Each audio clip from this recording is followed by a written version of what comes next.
काय होतं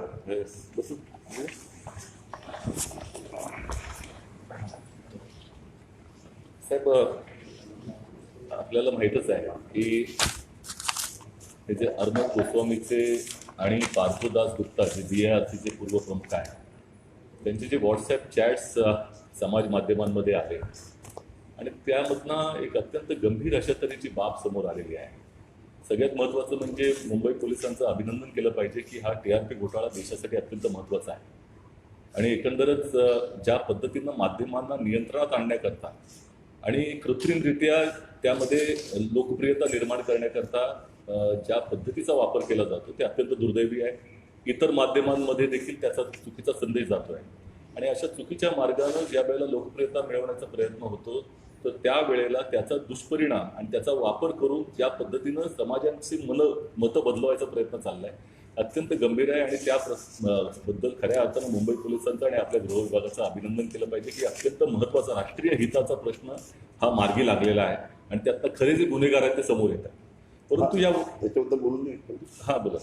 आपण तो पहिले प्रश्न उपस्थित केला की रिपब्लिक TVच्या बाबतीत जो TRPचा विषय आहे की कशा पद्धतीनं TRP मॅनिप्युलेट करायची आणि त्याचा फायदा त्या चॅनलला व्ह्युअरशिपसाठी कशा पद्धतीने मोठ्या प्रमाणात झाला पाहिजे याच्यासाठी जे मधल्या काळामध्ये तक्रार झाली होती त्याचं इन्व्हेस्टिगेशन वरिष्ठ पातळीवर अतिशय चांगल्या पद्धतीने चालू आहे.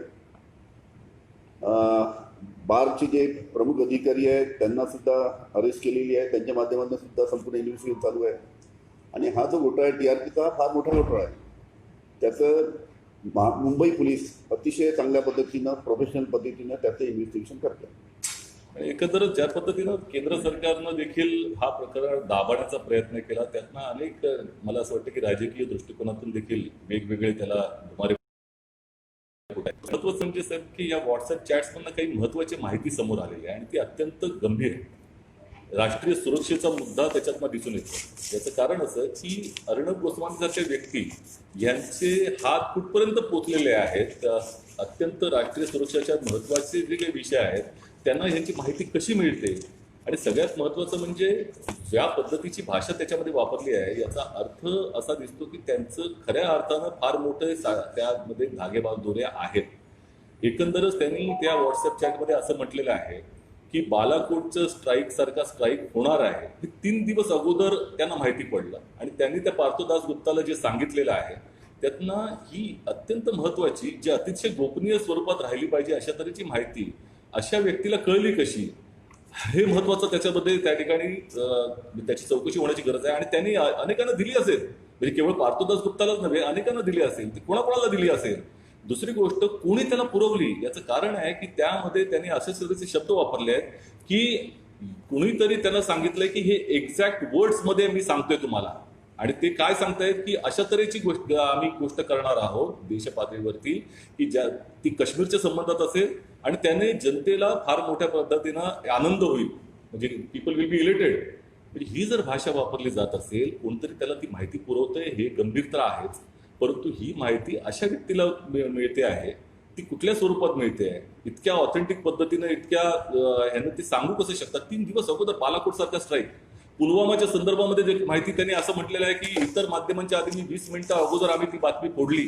हे सगळ्या गोष्टी अत्यंत गंभीर आहेत आणि त्या दृष्टिकोनातून सगळ्यात महत्त्वाचं म्हणजे ऑफिशियल सिक्रेट्स ऍक्ट जो आहे देशाचा ज्यातलं 5वं कलमाचं सरळ उल्लंघन त्यातनं दिसतंय आणि ऑफिशियल सिक्रेट ऍक्ट जो आहे त्याच्या अनुषंगानं ज्या वेळेला अशा तऱ्हेची घटना समोर येते त्यावेळेला राज्य सरकारांना तो अधिकार आहे की याच्यावरती कारवाई करावी आणि म्हणूनच आम्ही आता मागणी हीच करत आहोत की ह्या ऑफिशियल सिक्रेट ऍक्टच्या अंतर्गत याच्यावरती तात्काळ कारवाई झाली पाहिजे, ही तात्काळ अरेस्ट झाली पाहिजे अर्णब गोस्वामी यांना आणि माहिती घेतली पाहिजे की यांनी कोणाकोणाला माहिती दिली, कोणाकडनं मिळालं. हा राष्ट्रीय हिताचा प्रश्न आहे साहेब, हा इतका छोटा प्रश्न नाही. बालाकोटचा स्ट्राईक जो झाला त्याची जर माहिती अशा पद्धतीने मिळत असेल ती अत्यंत गंभीर आहे. हा आमची मागणी पहिली मागणी आहे. आणि दुसरी मागणी जी आहे की याच व्हॉट्सअप चॅटमधनं दुसरी एक गंभीर बाब जी केंद्र सरकारच्या वर्तनाशी देखील जुळून आहे, परंतु सगळ्यात महत्त्वाचं म्हणजे सरकारी यंत्रणांच्या संदर्भामधली आहे. दूरदर्शननं एक तक्रार केलेली आहे प्रसार भारतीच्या माध्यमातून आणि त्यांनी असं सांगितलंय की या दूरदर्शनची फ्रिक्वेन्सी जी आहे ती अनधिकृतपणे रिपब्लिक चॅनल वापरत होता आणि त्याचे पैसे त्यांनी बुडवलेले आहेत. ही तक्रार केंद्र सरकारकडे इन्फॉर्मेशन ब्रॉडकास्टिंग मिनिस्ट्रीकडे त्यांनी दिलेली आहे. आणि असं असताना त्यांनी असं म्हटलंय की तिथले जे मंत्री आहेत राजवर्धन सिंग राठोड यांनी असं त्यांना सांगितलं की ही तक्रार आमच्याकडे आलेली आहे, परंतु ती आम्ही बाजूला ठेवत आहोत.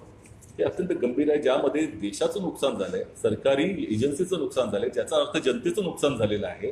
आणि ती गंभीर बाब समोर आल्यानंतर जर केंद्र सरकार त्याला दुर्लक्षित करत असेल तर आमचं असं मत आहे की हा सरकारी पैसा आहे, जनतेचा पैसा आहे आणि त्याचं उल्लंघन होत आहे. आणि मुंबईमध्ये ती घटना झाली, कारण रिपब्लिक चॅनलचं ऑफिस हे मुंबईत आहे.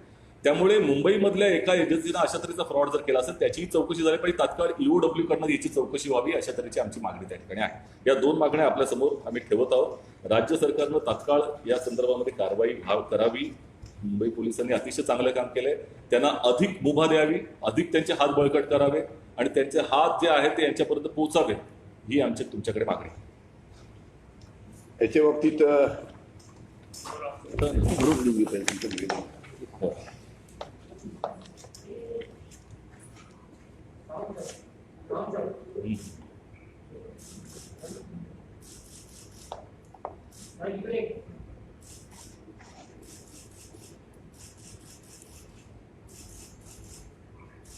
थँक्यू.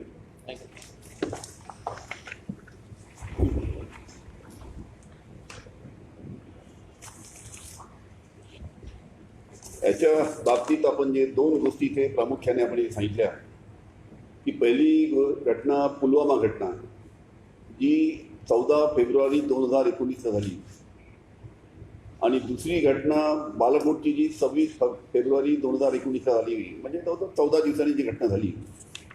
त्याच्या बाबतीत ज्या पद्धतीनं अर्णब गोस्वामी आणि पार्थ दासगुप्ता यांचे जे जवळजवळ 500 पानांचे जे चॅट मीडियाच्या माध्यमातून मोठ्या प्रमाणात व्हायरल झालेले आहे, त्या बाबतीत जी आपली तक्रार फार प्रामुख्याने आहे की बालाकोटचा जो हल्ला आहे, बालाकोटचा हल्ला जो आहे तो 26 फेब्रुवारीला झाला. त्याच्या पहिले 23 फेब्रुवारीला रिपब्लिक चॅनलनी ही बातमी कशा पद्धतीनं टेलिकास्ट केली, कशी केली, आणि त्याला ही नॅशनल सिक्युरिटीच्या बाबतीत अतिशय गंभीर बाब असताना ही त्याला माहिती कशी मिळाली हा तुमचा प्रश्न आहे. आणि त्याच्यामध्ये मी संपूर्ण ते 500 पानाचे संपूर्ण चॅट वाचले आहेत. त्यामध्ये अर्णब गोस्वामी आणि पार्थ दासगुप्ता यांचं जे काय संभाषण आहे त्यामध्ये संपूर्ण संभाषण त्या चॅटमध्ये आहे. ही अतिशय गंभीर बाब आहे आणि राष्ट्रीय सुरक्षेचा हा प्रश्न आहे. त्याच्यामध्ये याची नक्कीच केंद्र शासनाने सुद्धा दखल घेणं गरजेचं आहे. त्याचबरोबर दुसरा जो मुद्दा आपण सांगितला दूरदर्शनच्या बाबतीत असा आहे की DTH प्लॅटफॉर्मचा जर आपल्याला जर वापर करायचा असेल दूरदर्शनचा तर त्याचं ॲग्रीमेंट करावं लागतं, त्यांचे पैसे भरावे लागतात. तेव्हा त्या DTH प्लॅटफॉर्मचा वापर कोणतंही चॅनल करू शकतं. पण अशा पद्धतीचं कोणत्याही पद्धतीचं ॲग्रीमेंट न करता कोणत्याही पद्धतीने त्यांची जी फी राहते DTH चॅनल वापरायची ती न भरता रिपब्लिक चॅनलनी त्याचा वापर केला आहे अशा पद्धतीची तक्रार त्या निमित्तानं झाली आहे. त्याची कॉपी मलाही मिळाली आहे. त्याच्या बाबतीत जेव्हा त्या खात्याचे मंत्री जे होते राजवर्धन राठोड यांच्याकडे सुद्धा त्याची रीतसर तक्रार झाली आहे. आता त्यांनी का कारवाई केली नाही की अर्णब गोस्वामीला पाठीशी घालून पाहतात. आपल्याला सर्वांना कल्पना आहे की अर्णब गोस्वामी आणि केंद्र सरकारचे काय संबंध आहे याची आपल्याला कल्पना आहे. त्यामुळे हाही सुद्धा अतिशय महत्त्वाचा प्रश्न आहे की राजवर्धन राठोड यांच्याकडे रीतसर तक्रार झाली असताना त्यांनी याच्या बाबतीत केंद्र शासनाने चौकशी का केली नाही हा सुद्धा एक अतिशय महत्त्वाचा प्रश्न आहे. त्याच्यामुळे आपण प्रामुख्याने ऑफिशियल सिक्रेट ॲक्ट सेक्शन 5 हा ॲक्ट आहे 1923 सालचा. त्याच्या बाबतीत सुद्धा आम्ही आमच्या अधिकाऱ्यांशी आमची आज चर्चा आहे आणि याच्या बाबतीत लिगल पोझिशन काय आहे या बाबतीत आम्ही त्यांची लिगल डिपार्टमेंटकडनं माहिती घेऊ आणि या बाबतीत जर राज्य शासनाला जर नियमानुसार जर काही करता येत असेल तर अवश्य याच्या बाबतीत आम्ही राज्य शासन याच्या बाबतीत कारवाई करू. पण याच्या बाबतीत आज आम्ही लिगल ओपिनियन आणि आमचे वरिष्ठ पोलीस अधिकारी यांच्याशी चर्चा करून आपल्याला काय करता येतं, राज्य शासनाला आमच्या पोलीस खात्याला काय करता येऊ शकतं याची रीतसर नियमानुसार माहिती घेऊन पुढचे पावलं टाकू.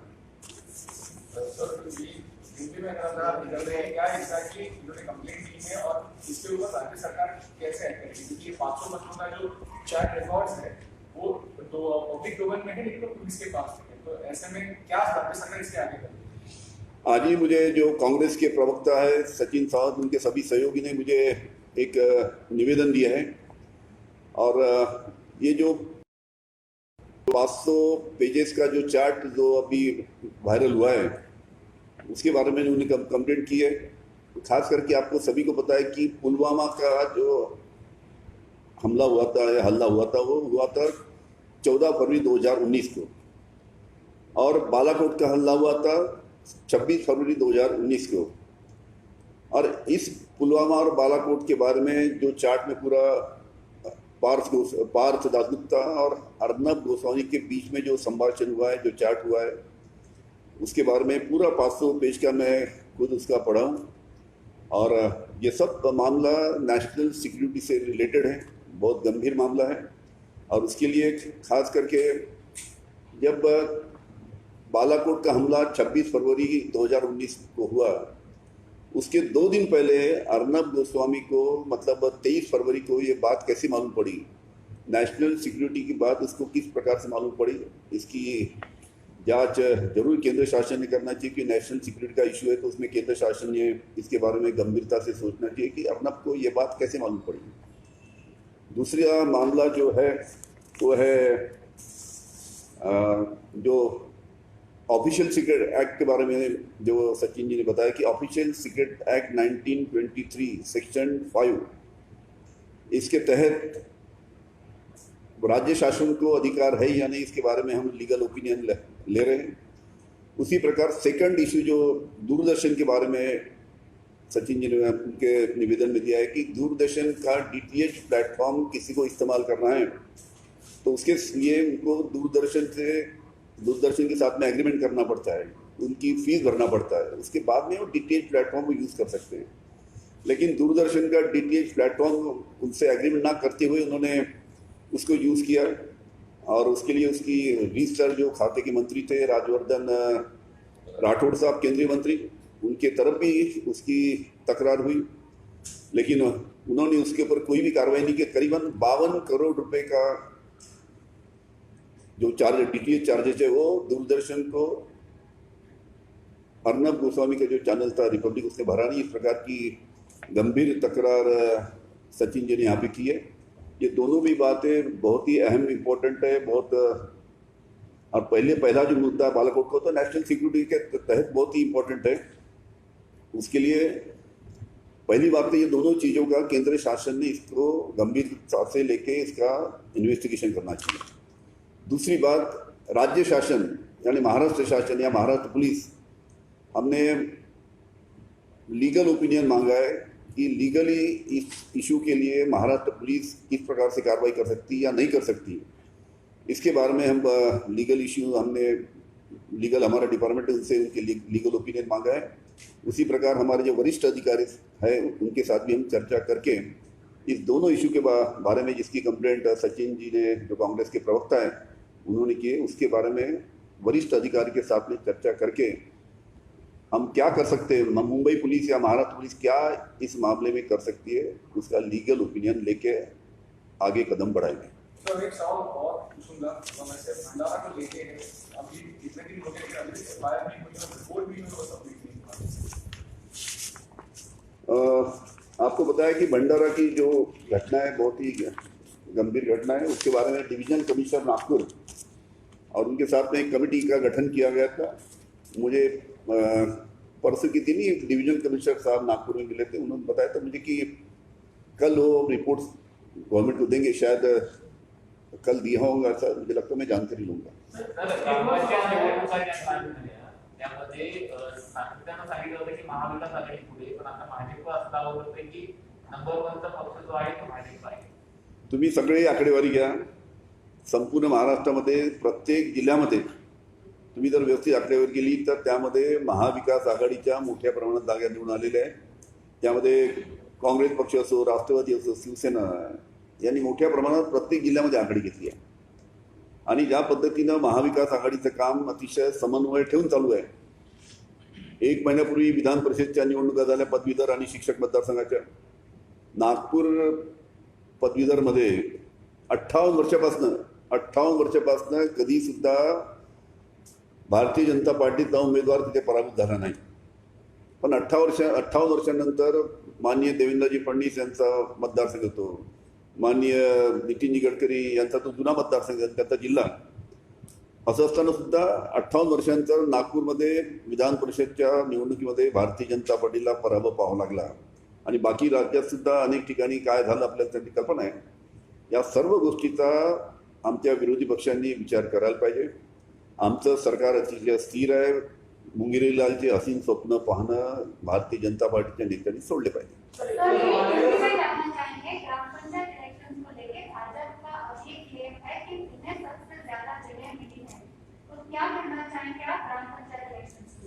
हाल ही में जो ग्राम पंचायत के चुनाव पूरे महाराष्ट्र में हुए, उसमें महाराष्ट्र के हर एक जिले में कांग्रेस, राष्ट्रवादी, शिवसेना पार्टी ने जो महाविकास आघाड़ी है उन्होंने बहुत अच्छी तरीके से जीत हासिल की है और बहुत अच्छा परफॉर्मेंस हमारा महाविकास आघाड़ी का रहा है.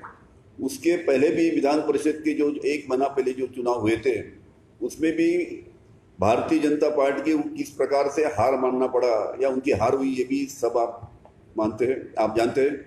नागपुर में तो आपको पता है कि नागपुर विधान परिषद की जगह जो गए 58 सालों से भारतीय जनता पार्टी ने कभी हार नहीं की.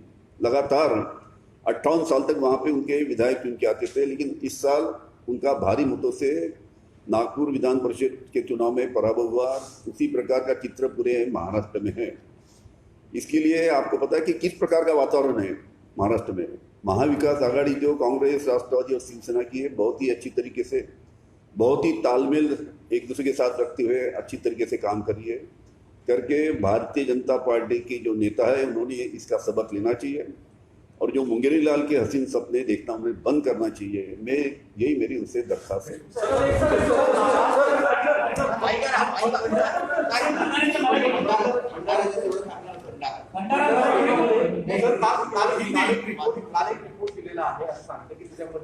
फायर ब्रिगेडचे ज्या यंत्रणा होतं त्याच्यावर दोषारोप देण्यात आल्याचे सांगितलं जातं.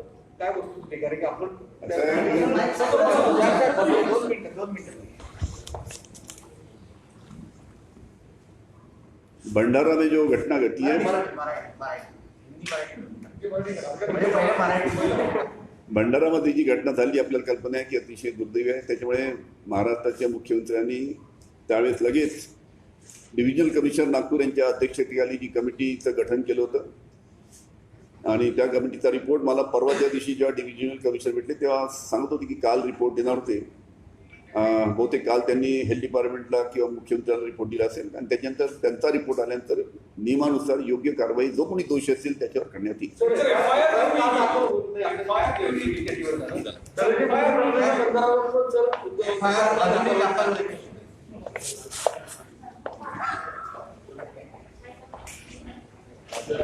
4 ते 4.5 हजार जागा या काँग्रेस पक्षाला मिळालेल्या आहेत आणि एकूणच तिन्ही पक्षांना मिळून म्हणजे जे महाराष्ट्र विकास आघाडीमध्ये आहेत त्या तिन्ही पक्षांना अभूतपूर्व यश मिळालेलं आहे. भारतीय जनता पक्षाचं पानिपत झालेलं आहे आणि अशा परिस्थितीमध्ये एकंदर सरकार ज्या पद्धतीने चाललेलं आहे त्याला लोकांनी पाठिंबा दिलेला आहे, समाधान व्यक्त केले या निकालात दिसतं. कोणाला भारतीय जनता पक्ष हा अत्यंत खोटारडा पक्ष आहे. त्यामुळे अशा तऱ्हेचे दावे त्यांनी ज्या वेळेला निकाल लागायची सुरुवात होती त्याच वेळेला करून टाकले होते. त्यामुळे एकंदर वस्तुस्थिती जर तुम्ही पाहिलीत तर भारतीय जनता पक्षाची पूर्णपणे नामुष्की झाली आहे. त्यांना ही चुणूक अगोदरच आलेली आहे. विधान परिषदेचे जे निकाल आले होते त्याच्यातच आले होते की तिन्ही पक्ष एकत्र आल्यानंतर काय होईल. आणि भारतीय जनता पक्षानं जी गेल्या वर्षभराचं अत्यंत हीन राजकारण केलं, ज्या पद्धतीचा छळ महाराष्ट्र विकास आघाडी सरकारचा केला, ज्या पद्धतीचा महाराष्ट्र द्रोह करण्याचा प्रयत्न केला, तेही लोकांना आवडलेलं नाही, ही वस्तुस्थिती आहे. आणि म्हणूनच अशा तऱ्हेचा निकाल जो आल्यानंतर पुढच्या कालावधीमध्ये आपण लक्षात घेतलं पाहिजे की यांचे किती खासदार आहेत, किती आमदार आहेत, 105 आमदार म्हणतायत. आणि असं असताना जर असा निकाल त्यांना येत असेल तर मला असं वाटतं की भारतीय जनता पक्षाचा परतीचा प्रवास सुरू झालेला आहे.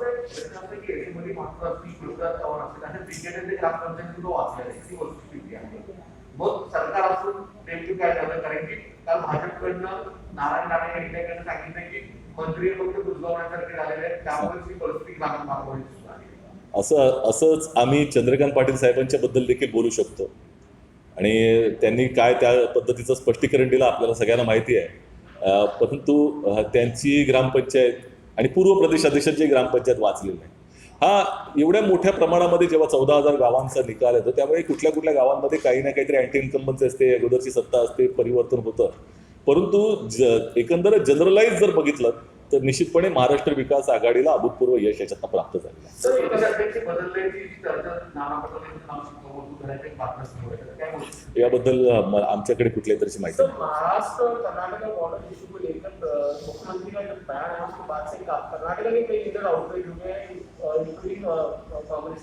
आपका क्या स्टैंड है जो देखिए, मुख्यमंत्री का बयान है? कर्नाटक में जो मराठी भाषी के उनके ऊपर निश्चित तौर पर अत्याचार हो रहा है वो भाग हमारा है, महाराष्ट्र का है, ये इसमें कोई दो राय नहीं है.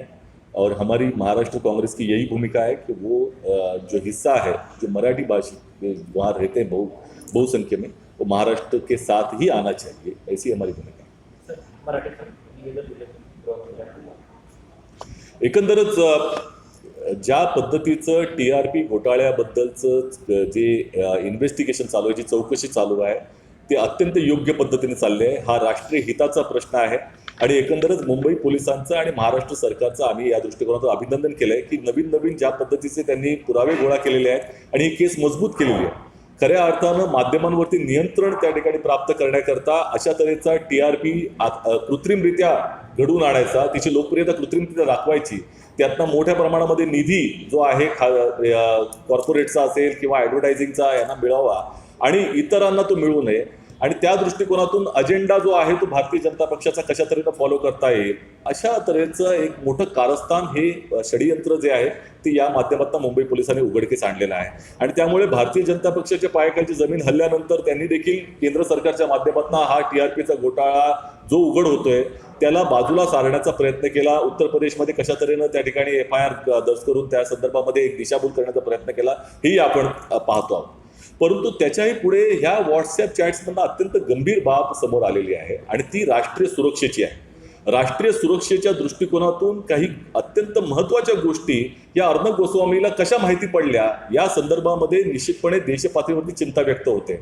बालाकोटचा स्ट्राईक होणार होता, ही बालाकोटचा स्ट्राईक 26 तारखेला झाला, 26 फेब्रुवारी 2019ला, आणि 23 फेब्रुवारीला अगोदरच अर्णब गोस्वामी आपल्या व्हॉट्सॲप चॅट्समधनं सांगतात की अशा तऱ्हेचा हल्ला होणार आहे, तो काश्मीरच्या संबंधित असणार आहे, सर्जिकल स्ट्राईकपेक्षा फार मोठा असणार आहे. आणि त्यांनी कोणत्या तरी एका व्यक्तीचे एक्झॅक्ट वर्ड्स म्हणजे ते जसे तसे त्यांनी शब्द वापरले ते सांगितले. त्याचा अर्थ त्या मोठ्या व्यक्तीनं ज्याला ही माहिती आहे त्यानं ही स्वतःही ही माहिती दिलेली आहे. त्याने असं म्हटलंय की अशा तऱ्हेचा हल्ला भारत करणार आहे की ज्यानं देशपातळीवरती जनतेला आनंद होईल. त्यामुळे पुलवामाचा हल्ल्या संदर्भामध्ये ज्या पद्धतीने टेररिस्ट अटॅक झाला त्याच्यामध्ये 40 जवान आपले गेले, त्यांनी म्हटलेलं आहे की 20 मिनिटं अगोदर आम्ही इतर चॅनलपेक्षा ही ब्रेक केली न्यूज. याचा अर्थ ही माहिती कोणाला मिळते, या अर्णब गोस्वामींना रिपब्लिक चॅनलला ही माहिती कशी मिळते याची चौकशी होण्याची गरज आहे. ज्या तऱ्हेनं अजित डोवाल यांचं त्या ठिकाणी ती चर्चेमधनं नाव येतंय, त्यांनी यांना अर्णब गोस्वामीला विचारला प्रश्न की बाबा ही माहिती तुला कशा तऱ्हेने मिळते, 370च्या संदर्भामध्ये असेल, ही कुठेपर्यंत धागेदोरे पोचलेत. ही अपेक्षा होती की केंद्र सरकार, Ajit Doval national security adviser आहेत, ते संदर्भामध्ये चौकशी करतील, पण ती केली गेली नाही. याचा सरळ सरळ अर्थ आहे की मोदी सरकारचा यांना पाठिंबा होता, यांच्या मोदी सरकारच्या माध्यमातूनच या माहित्या त्यांना मिळत आहेत. त्यामुळे याची चौकशी करण्याची गरज आहे. आणि त्यामध्ये ऑफिशियल सिक्रेट्स ॲक्ट जो आहे 1923चा त्याचं सेक्शन 5चं उल्लंघन या माध्यमातून झालेलं आहे. आणि ऑफिशियल सिक्रेट्स ॲक्टमध्ये हे राज्य सरकारला अधिकार दिला जातो की तुम्ही त्याची चौकशी करू शकता, कारण ही घटना जी झालेली आहे ती मुंबईमध्ये झालेली आहे. आणि त्याचबरोबर दुसरा जो भाग आहे की या संदर्भामध्ये इतका गंभीर गुन्हा असताना त्याच्यावर कारवाई होत नाही, तर तात्काळ यांच्यावरती अर्णब गोस्वामीवरती कारवाई व्हावी, त्याला तात्काळ अटक करावी आणि ही सगळी जी माहिती आहे ती जनतेसमोर येणं गरजेचं आहे, देशासमोर येणं गरजेचं आहे आणि चौकशी होणं गरजेचं आहे. दुसरी गोष्ट, दूरदर्शनच्या संदर्भामध्ये एक अत्यंत गंभीर बाब अशी आलेली आहे की दूरदर्शनची फ्रिक्वेन्सी अनधिकृतपणे रिपब्लिक चॅनल वापरत होतं आणि त्याचा त्यांनी निधी बुडवला होता. याची तक्रार दूरदर्शननं केंद्रीय माहिती जनसंपर्क विभागाकडे केली होती, मंत्र्यांकडे केली होती.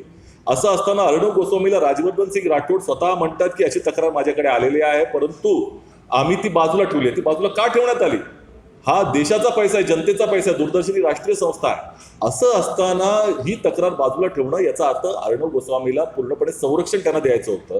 परंतु सगळ्यात महत्त्वाचं म्हणजे हा जनतेचा पैसा हा लुबाडण्यात आलेला आहे. त्यामुळे आम्ही ही मागणी केलेली आहे की EOW कडनं तात्काळ, कारण हे मुंबईमधलं चॅनल आहे, त्यामुळे EOW कडनं तात्काळ याची चौकशी केली पाहिजे, तात्काळ यावरती कारवाई झाली पाहिजे, इन्व्हेस्टिगेशन इनिशिएट केलं पाहिजे. धन्यवाद.